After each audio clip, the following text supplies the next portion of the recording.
ভোটের আগে কেশপুরে খুন হবে। বিজেপি কর্মীকে খুন করাবে বিজেপি, আর তারপর দায় চাপাবে তৃণমূলের ঘাড়ে, যাতে গোলমাল পাকানো যায়। আর দেবের এই দাবি উড়িয়ে দিয়েছে বিজেপি। পাল্টা সুর চড়িয়েছেন দেবের প্রতিপক্ষ হিরণ। কেশপুরে তারা কোনো একটা ষড়যন্ত্র করে নিজেদের লোককে মেরে তার দোষগুলো আমাদের লোককে দিয়ে এবং একটা অশান্তি সৃষ্টি করে সেটাকে নিয়ে ভোট করানোর চেষ্টা করবে বলেছে। 10 থেকে 20 তারিখের মধ্যে বড় ষড়যন্ত্র করার প্ল্যান চলছে ওদের বিজেপি প্রার্থী এবং তার দলের। আমরা এফআইআর করছি এটার বিরুদ্ধে, কারণ একজন সাংসদ প্রার্থী তিনি খুনের পরিকল্পনা করছেন। খুন করবেন উনি আমাদের বিজেপি কর্মীকে।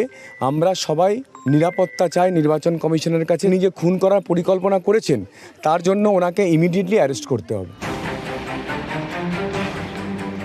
ভোটে গরম ঘাটাল, মুখোমুখি দুই নায়ক, তৃণমূলের দেব, বিজেপির হিরণ। ভোটের প্রচারে একে অপরকে নিশানা করা চলছিল। এবার বিস্ফোরক দেব। বিজেপি যিনি প্রার্থী এবং বিজেপি দল যেভাবে ঘাটাল লোকসভা কেন্দ্র জেতার জন্য লেগে পড়ে রেখেছে, আমাদের কাছে খবর আছে কি কেশপুরে তারা কোনো একটা ষড়যন্ত্র করে নিজেদের লোককে মেরে তার দোষগুলো আমাদের লোককে দিয়ে এবং একটা অশান্তি সৃষ্টি করে সেটাকে নিয়ে ভোট করানোর চেষ্টা করবে বলেছে। 10 থেকে 20 তারিখের মধ্যে বড় ষড়যন্ত্র করার প্ল্যান চলছে ওদের বিজেপি প্রার্থী এবং তার দলের। আমরা এফআইআর করছি এটার বিরুদ্ধে, কারণ একজন সাংসদ প্রার্থী তিনি খুনের পরিকল্পনা করছেন। খুন করবেন উনি আমাদের বিজেপি কর্মীকে। আমরা সবাই নিরাপত্তা চাই নির্বাচন কমিশনের কাছে। উনি যে খুন করার পরিকল্পনা করেছেন তার জন্য ওনাকে ইমিডিয়েটলি অ্যারেস্ট করতে হবে। ওনার যে দুটো হাত রক্তে মাখা আছে, কারণ আমার পিংলার ভাই শান্তনু ঘোড়াইকে খুন করেছেন উনি। কেশপুরের মানুষকে এইটা নির্ভয়ে বলতে পারি যে আপনারা নিশ্চিন্ত থাকবেন, কারোর দম নেই যে আমাদের কোনো বিজেপি কর্মীকে খুন করবে। এর আগে ভোট প্রচারে সুর চড়ান বিজেপির হিরণ।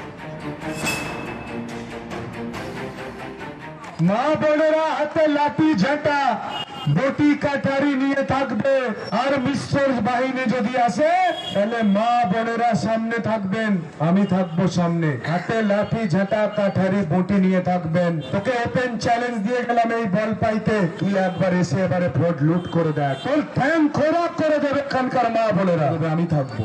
কত বড় তুই গুন্ডা হয়েছিস, এবারে মা বোনেরা তার বদলা নেবে।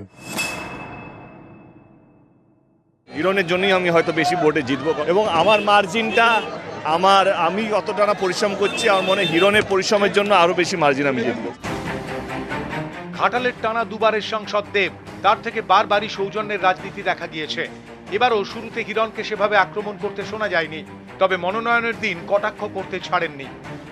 ও অনেক গুণী মানুষ, অনেক জ্ঞানী মানুষ। ওকে আর কোনো বার্তা না, কারণ আমার মনে হয় ও সব জানতা, এবং ঠাকুরের কাছে প্রার্থনা করবো ওকে একটু সদ্বুদ্ধি দিক। খুব অশান্তির মধ্যে আছে কথাবার্তার মধ্যে, যেটা বোঝা যায়, এবং একটু ভালোবাসা, সত্যির ভালোবাসার প্রয়োজন। কারণ খিটখিটে কখন হয় যখন ভালোবাসার মানুষ পায় না। ছেলেটা খুব একটা খারাপ না, ওকে শুভেচ্ছা। উনি 2014-2019 রক্ত জড়িয়ে মানুষকে ভয় দেখিয়ে চমকিয়ে মাথায় বন্দুক টেকিয়ে গুলি বোমা ছুড়ে ভোটটা জিতেছে। আসলে হেরে যাওয়ার পরে তার ওই সিবিআই ইডির কে সামলাবে সেই ভয়েতে জয় শ্রীরাম, মিঠুনদার, সুকান্ত মজুমদার ভোটের বাজারে দেব হিরণ তরজা ছিলই। এবার বিজেপির বিরুদ্ধে বিস্ফোরক দেব। কেশপুরে তারা কোনো একটা ষড়যন্ত্র করে নিজেদের লোককে মেরে তার দোষগুলো আমাদের লোককে দিয়ে এবং একটা অশান্তি সৃষ্টি করে সেটাকে নিয়ে ভোট করানোর চেষ্টা করবে বলেছে। 10 থেকে 20 তারিখের মধ্যে বড় ষড়যন্ত্র করার প্ল্যান চলছে ওদের বিজেপি প্রার্থী এবং তার দলের। পাবলিক প্রোগ্রাম করতে গেছিলাম কেশপুরে, প্রায় 5-6 মাস আগে হবে। আমি ওখানে যে দৃশ্য দেখেছি, ওখানে বিজেপি কাউকে খুন করবে এটা ভেবে ভাবাও পাপ। ওখানে সন্ত্রাসের নগ্ন নৃত্য হয় এবং সেটা করে তৃণমূল কংগ্রেস। দেব সিনেমা করে, আপনারা জানেন, সিনেমাতে নানা রকমের স্টোরি হয়, তো ওনার স্টোরি তো মাথাতে আসবে, এটাই তো স্বাভাবিক। নিউজ 18 বাংলা।